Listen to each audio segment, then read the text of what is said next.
David and I had a really interesting chat today. David is the founder and president of Wall Builders. And we had an interesting chat, and I had some, I think, just some basic questions about executive orders, because I have not been able to figure out, A,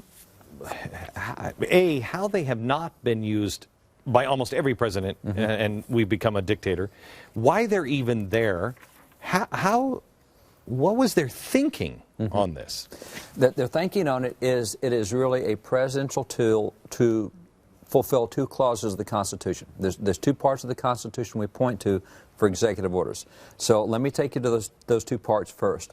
The first one you see is real simple. It just says the President of the United States shall have the executive office. It's a simple quote. And so as the executive office, you should say, what's the purpose of the president? He's to execute the laws. So an executive order used correctly is to help execute the laws. Now, the part that's more specific in Article 2 says that he shall faithfully execute the laws of the land. And when you look at that part and look at what it says, you're going, okay, got it, that's what the president does. Here's the way an executive order is supposed to work. Executive order, I mean, you've got scores of people that work here at Blaze. You're the executive of this place. You're going to make sure it operates right within the law. You will send out a memo to all Blaze employees, say, all right, guys, here's the way it's going to be in this administration under me. That's an executive order, and you have all the authority you want to do that within the purview of your administration. Okay, but wait, let's just take this out. Let's use a company. If I am Apple, and the shareholders, which would be the voters in this case, decide that for some crazy reason, we're gonna make apples in multi colors, and we're gonna make them really thick and chunky, and they're gonna be kind of ugly. And they get together and they vote and they say that's what we're going to do, and we've hired this guy Steve Jobs to execute that, and he says great, not a problem. But then through his executive orders, he says we're going to make them thin, streamlined, and beautiful. You wouldn't get away with that. And see, this is what I'm going to show you a quote in a minute from a founding father at the Constitutional Convention when they're writing the Constitution that hits the essence of what you just had. It depends on the character of Steve Jobs as to how this gets implemented, because you have an intent for it, and the constitutional intent is pretty clear. As the constitutional intent was pretty clear for the General Welfare Clause and the Commerce Clause and the Necessary and Proper Clause, they're real specific, but if you get a president in office, particularly progressives or others, they're going to read it the way they want to read it. And if there is not a check and balance to stop them, you're going to have trouble. So what you have is all right, if you start writing memos, not only for Blaze, but for all the employees at NBC and ABC and CBS, now we got trouble. Not that they're going to follow you anyway, but you have no authority to be doing what you're doing. Okay, so let's go, because I want to go there, and I think if you go into what President Obama is doing, you will see where he crosses, because that's the real problem here. He's crossing into places where he has absolutely no authority. And it is a problem. When you look at, for example, what he did with Fast and Furious, an executive order says, do not release any of our information on Fast and Furious to Congress. Whoa, time out. You're supposed to execute and uphold the law. Congress got a congressional investigation going. We've lost lives over this. It is a violation of law the way this was done. We want to see your documents. He says, executive order, release nothing to Congress. Don't let them see a thing that's going on. Another executive order, and this is an executive order. This is before, about the same time as Obamacare. He said, there will be no protection for the rights of religious conscience. Now, how you can, by executive order, set aside an inalienable right is pretty amazing. Same kind of thing that you have with the 23 executive orders on the Second Amendment. Yeah, I know it's a God-given right of self-defense, but we're going to move this stuff out of the way. So he has lower amounts of executive orders, but they go after more fundamental things. They go after your right of religious conscience. They go after the right of life. They go after the right of self-defense. And if he doesn't use it, and by the way, you don't have to limit it to executive orders. You can have executive proclamations. You can have executive directives. There's all sorts of... What's the difference? Very little. One's called... You'll love this.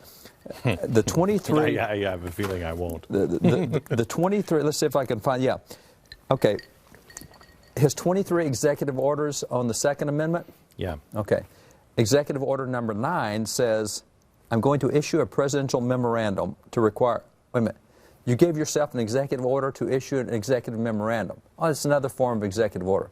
And that's why he didn't use executive orders to tell the EPA bypass Congress, because Congress is not getting this climate change stuff done. And so he tells the EPA, which is an executive order to the head of his agency, bypass Congress. Find ways to use administrative regulatory laws to get around the laws of Congress. So if he issues a memo, Betty, come in here and take a memo.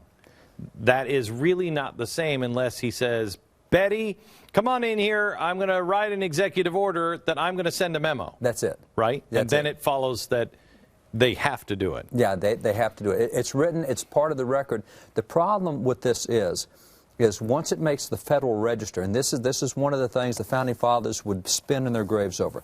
Once something makes it into the Federal Registry, you have about 90 days to comment, after which whatever's in the Federal Registry becomes law. I don't even know what the hell is that where we buy the plates when we're getting married? What is? Well, the Federal Registry is where you post all administrative regulations. And so Congress last year, I think there were 85 laws signed by the President last year, more than 40,000 laws made by administrative process. So IRS or somebody else in the Federal Registry says, here's our new reg. And if after 90 days, that new reg has the same impact as federal law. It was written by an agency, wasn't voted on by anybody in Congress. Who's even watching that? See, that's the problem. There have been bills in the last several Congresses saying no administrative reg can become law unless Congress votes on it, but it hadn't made it through yet, and it's not about to make it through with the Senate. So the conservatives in the House have pushed it, but we don't have leadership in the House willing to do it. So what we have right now is about 40,000 new laws, only less than 100 of which the President actually signed. Okay, wait. That's insane. Yeah. That's insane. But see, that's why an executive order is important, because when they issue it, it goes in the Federal Register. And at that point, under the process we now have, it becomes federal law. Okay, so is there not somebody that shouldn't we have, like the President has a cabinet and has an agency, and I hate to grow even another agency. I'd rather have a president abolish executive orders. Yeah. Shouldn't there be somebody in Congress that is looking at those administrative orders so within 90 days so they can say, whoa, stop? I mean, is anybody looking at the registry? Yeah, let me go back to two things here that I think are core to answering that question. And I want to back up and say, here's the proper foundation from which to answer that question. I've got two quotes I want to show you. The first is by John Jay. Where are our quotes popping up? John Jay, the quote we've got from him somewhere on screen will pop up in a second. There it is. Where are you looking? I'm looking at the screen. Can you put it up on the big screen so he can see it, please? There it is. He says, every member of the state ought diligently to read and study the Constitution of his country. By knowing their rights, they will sooner perceive when they're violated and be the better prepared to defend and assert them. So number one, you study the Constitution. Number two, you can defend. Number three, you can assert. Now, that's a starting place. If you don't have members of Congress with that right there, they will neither defend the Constitution nor assert rights. But this is the one I think is even more important. It's from John Francis Mercer. John Francis Mercer was a member of the Constitutional Convention. John Francis Mercer helped write the Constitution. And as they're writing it, this is what he says. He said, it's a great mistake to suppose that the paper we're to propose will govern the United States. Now, grab that. Right in the Constitution, he says, if you think the Constitution governs America, he said, you're nuts. He said, it's the men that will bring into the government and the interest they have in maintaining the Constitution that will govern them. The paper only marks out the mode and the form, but men are the substance and men must do the business. Well, this is what's happening. That's it. This is what's been happening for 100 years. That's why an executive order under George Washington is fine. That's why an executive order under Barack Obama is not fine. Well, for the last 100 years, I can give you plenty of executive orders from Nixon. Yeah. You can get both sides of them, but the idea that the Constitution, this is why I think, David, did you see the deal on CBS on Sunday where they had the constitutional scholar say we should abandon the Constitution? Exactly right. Okay. Because he's a constitutional law professor. He teaches kids this. That's right. And the reason why he can get away with that is, and people can say that the Constitution is irrelevant, is because it really kind of is. We're not really following anything in the Constitution now anymore. The people in Congress just do what they want. Well, and the people in the White House, they're somewhat, but David, We Well, haven't I'm really gonna watched up, this. I'm going to back up further than that because the people in Congress aren't doing it, the people in the White House aren't doing it, but I'm going to back up further and point out that on election night, we pointed out on election night, the #1 Google term that day is who's running for president. So that was the #1 search term. Back up from that, of the people who voted, 70% of the people who voted did not know the Constitution was the supreme law of the land. Of that group... I'm sorry.